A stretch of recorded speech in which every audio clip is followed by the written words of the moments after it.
Hey everyone, so just go through a stance training, holding the sword. So you can try holding postures, getting used to the sword. And for those who haven't made it or to the classes yet, or as a reminder, with the sword, the double-edged sword, we always use what's called the sword talisman, is bringing the thumb to the ring and pinky finger with the index and middle finger extended. And that's always used on the offhand for whatever hand is not holding the sword. And so if you have a sheath, you remove the sheath.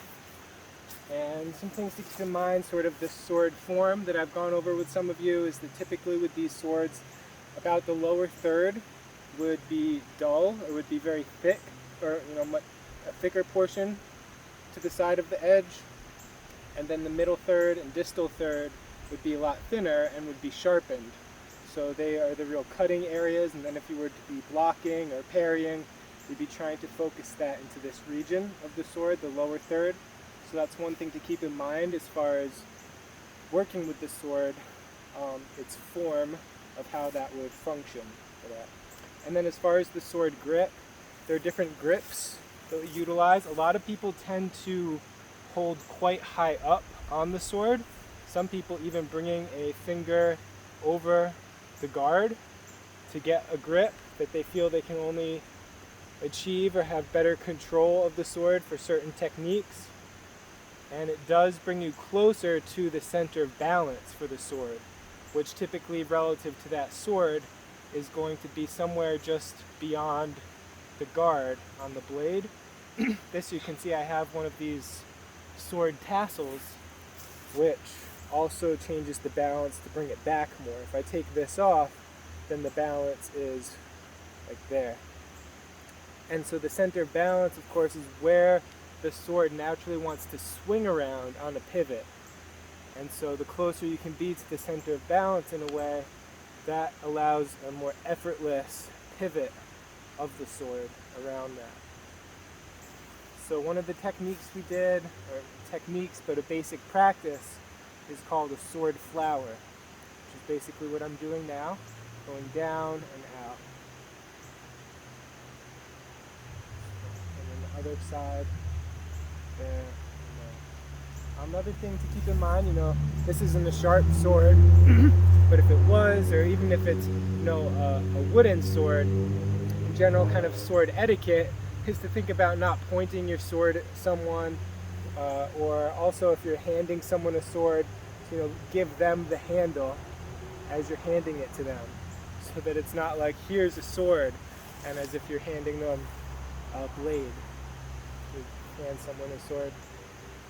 And then as far as practicing goes, finding the right sword length for you. So I sent some links for wooden swords, but in general you want the sword, if you hold it like such, to be somewhere around your ear, the lower border, somewhere between the middle and upper borders of your ear.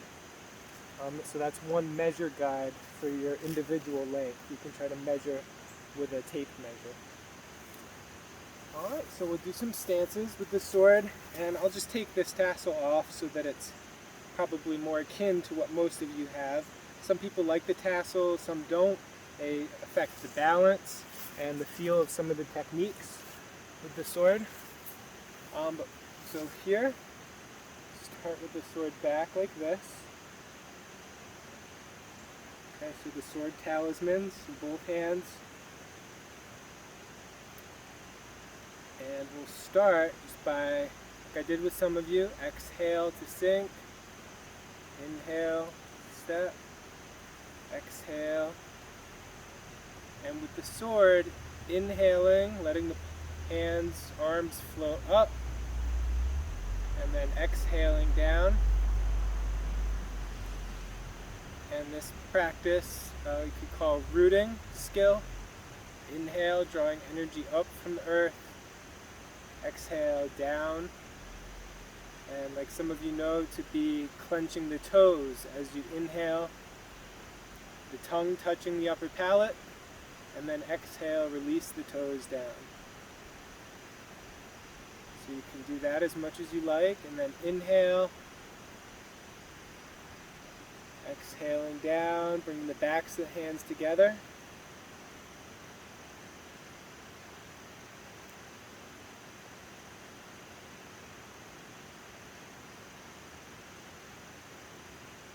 gathering energy, chi, from the atmosphere.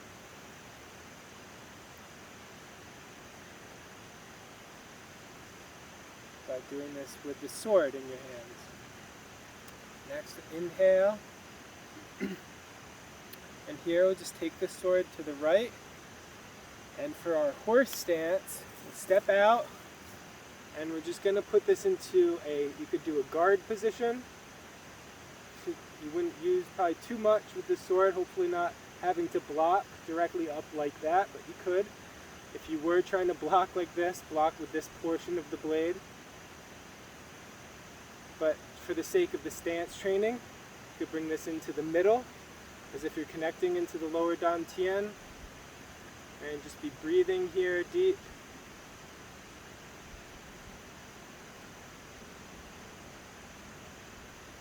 Some of you I also showed how you could go into like a thrust for a horse stance. So from the back.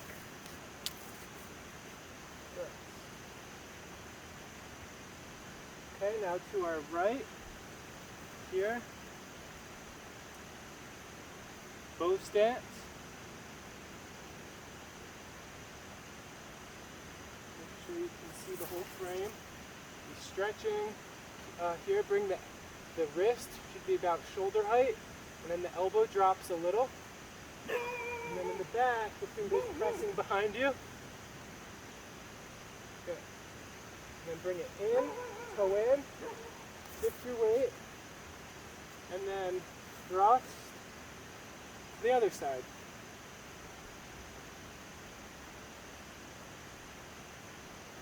Neighbors walking by. So here's as if you were guarding, and then thrusting again, wrist, shoulder, and the elbow dropped just a little. And again, you could be stretching for the bow stance. Next, to come back to the crouching stance. First, show you from behind, and I like to stretch for my knees, helps me first.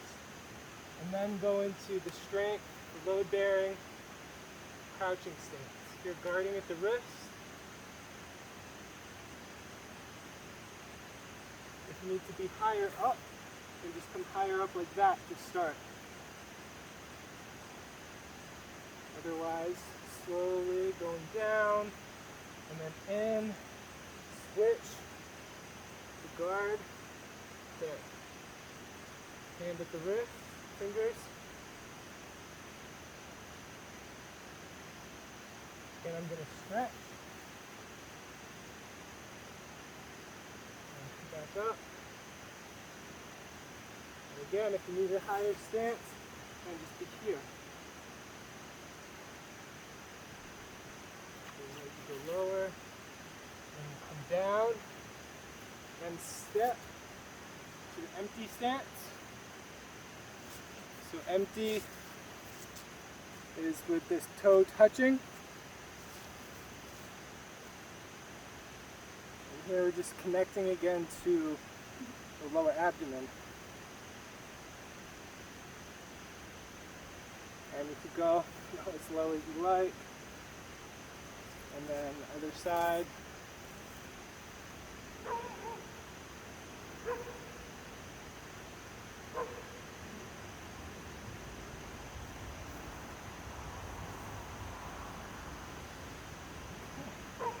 Next we'll do the diagonal. So bring the feet to a backwards T. And then you just sink down into that.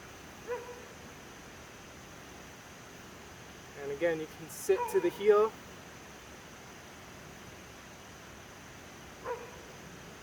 And then coming up. Bring the heel around, then toe in. Toe out, the backwards heel, the backwards T, T stance, and then down.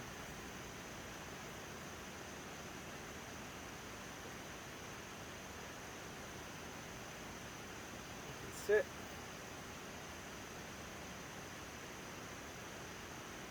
And then come up.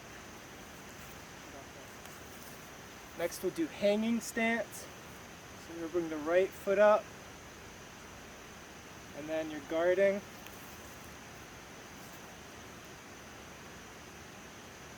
Remember to toe in.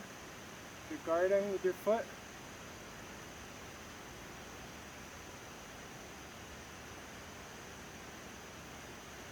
Step. And then up on this side. Guarding.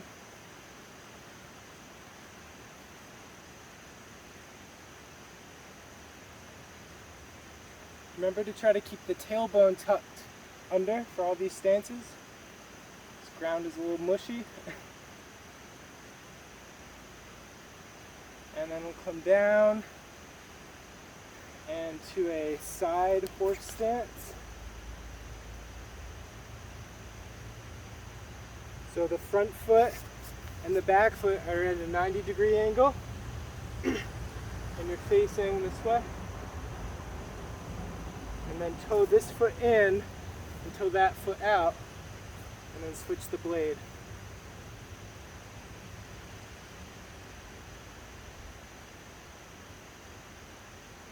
Okay. And then just take the blade in your left hand, step in, breathe in,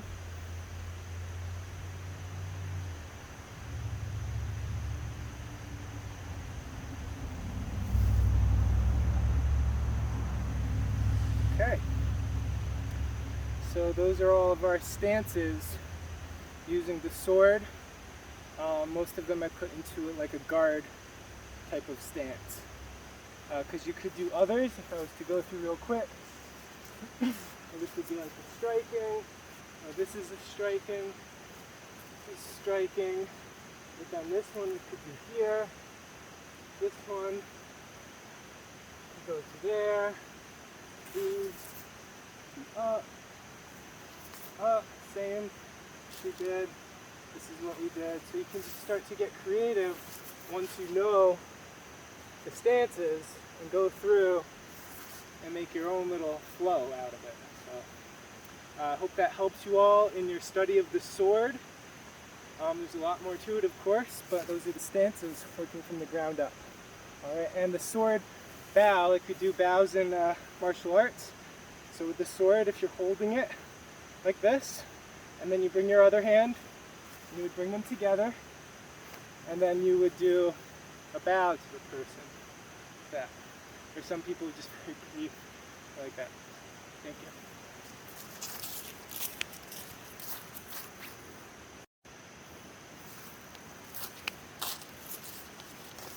Alright, so I thought that one other thing I would do at least is, again, some of the flowers.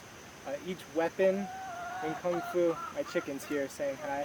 Each of the weapons in Kung Fu has what we call flowers, and they're techniques that are like spinning the weapons, and often it looks very fancy and pretty, like a flower, but like a flower, they're usually pretty harmless.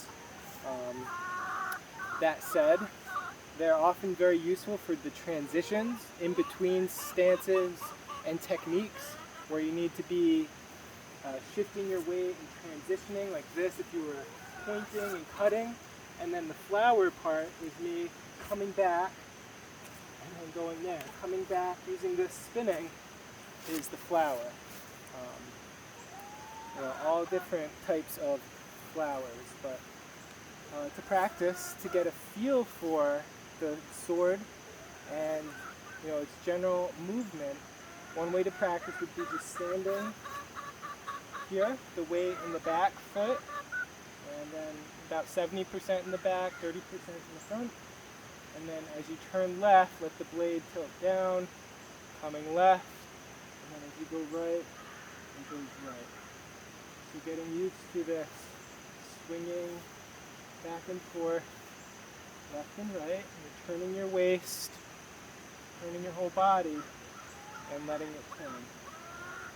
Okay? So you could potentially use this to parry and block someone else's blade and then chop in, thrust in. So parry, block in. You can do it on either side there.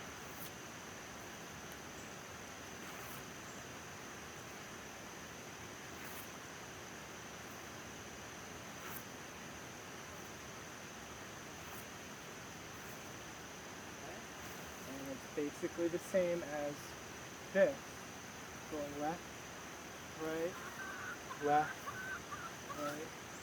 And then the more comfortable you get with it, then you just start using your body more. The more you bring your elbow close in, and the more you're just using the torsion, the turning power of your waist and of your elbow. Okay, so it's left, right, left. Okay.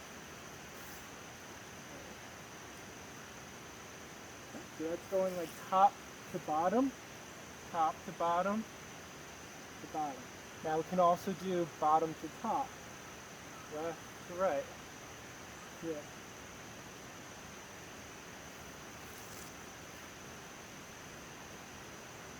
And with the right foot forward, that's giving your opponent the least amount of target, and it gives you the least amount of area that you're spinning the blade around yourself. So as you get more and more comfortable with it, using your turning, your waist, step.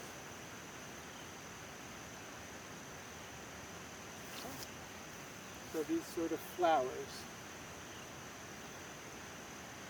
top to bottom, and then like we did before, bottom to top. All right, so that would be like two basic flowers.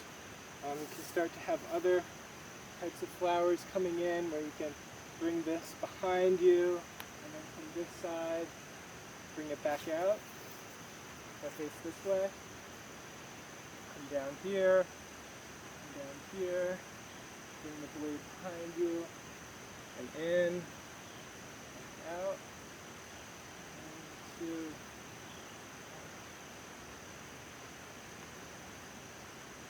All sorts of different flower techniques that you can do. But it helps, to just get a feel for your weapon, your sword. If you were going to pick up a sword and just get a feel for how its balance feels, then this is kind of a go-to sort of thing to do, to feel how it feels to you.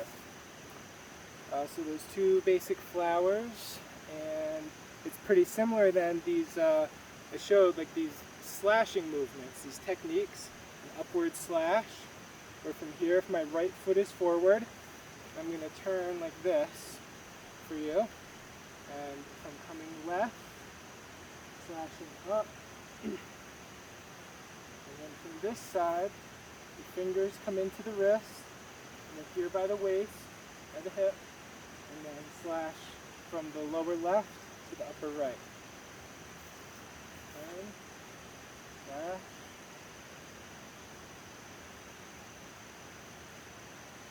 So we come up together on the right, and then the left leads as you go left.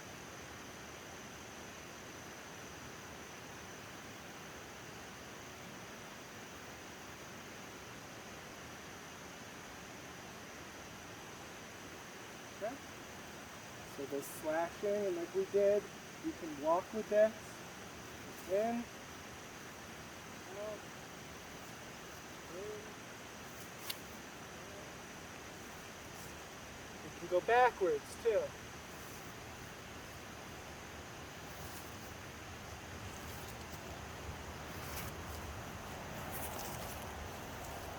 Okay. So hopefully that's enough to keep you practicing until Jeffrey's here this week, and then we'll see what he has to show us. All right, take care.